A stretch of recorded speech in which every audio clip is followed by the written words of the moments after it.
Do you think it was correct of social media companies to remove election misinformation and to remove posts in the lead up to the January 6th riots? Was that a correct move on the part of social media companies? All depends on what you mean by election misinformation. What a lot of these companies were doing, YouTube, I think, for example, if memory serves, was actually taking down videos of, for instance, folks talking about previous electoral commissions. For instance, the Carter Baker Commission. I could be getting the name wrong, but commissions in the past, bipartisan commissions that, for instance, had raised concerns about universal mail-in balloting.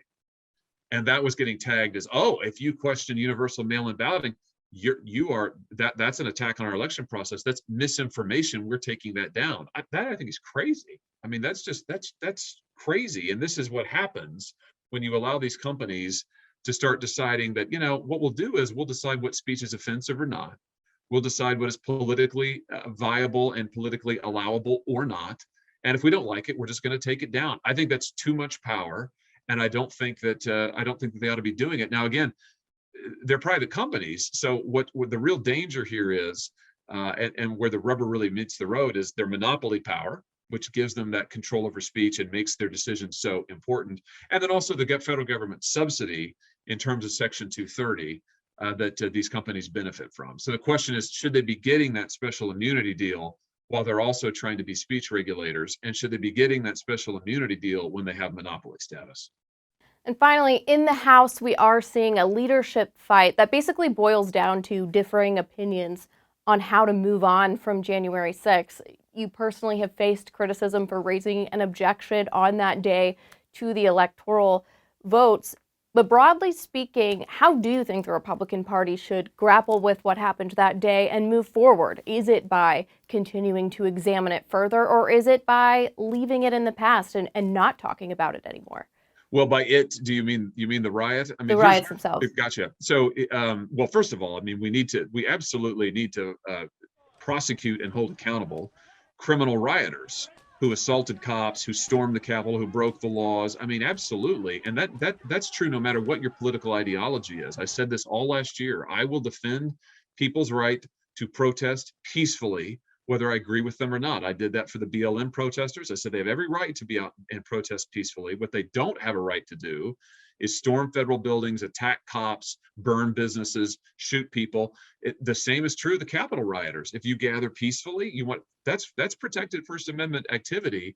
But as soon as you start engaging in unlawful conduct, you start trespassing criminally, you start assaulting cops, no, you are a criminal. You have broken the law now, and you need to be prosecuted. And I think that as conservatives, we've got to absolutely hold to that line. We'll defend the First Amendment rights of anybody to protest, whether we agree or not, but we're absolutely not going to condone violence of any kind for any reason, period. And I think that we've got to be clear on that. In terms of moving forward, though, your question was about moving forward.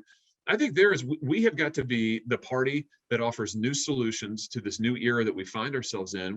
We're a working class party now. We need to be the party of working families. We need to put forward solutions that will help working people. I think a trust busting agenda is a big part of that. I say that because there's a lot of economic data that suggests the more monopoly power there is in the economy, the less share of our GDP goes to labor. And so it actually helps suppress wages. So I think a trust busting agenda is a pro worker agenda. We need to be in the business of supporting families. And I propose some legislation to do that with a parent tax cut.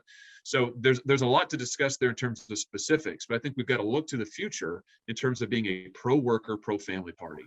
Just to go back to the first part of your question, though, politically, the sentiment that underpinned that riot was misinformation about whether the election was stolen. Do you think that it's helpful for the party to continue to point out that that was misinformation, that that was not accurate, or do you think it is more helpful to leave that discussion in the past and, as you're saying, sort of pivot to a new agenda? Well, I think we do need to talk about election integrity. And what makes that particularly relevant now is what the Democrats want to do with H.R. 1, for instance. That's the House bill that would federalize our elections. And I can tell you, coming from a state in Missouri that has, for instance, voter ID, that has notary requirements, signature requirements on mail-in ballots, that legislation would upend, the Democrats' legislation would upend much of Missouri election law. That's a big deal. And I can tell you, for voters in my state, that's a very big deal. So election integrity is something that really matters to voters in my state. It's something that they really care about. And I think the Republicans need to be prepared to talk about that and to talk about why that kind of legislation, that sort of federalizing takeover of our elections would be a big mistake. We've got to combine that, I think, with, as I said before, a pro-worker, pro-family agenda.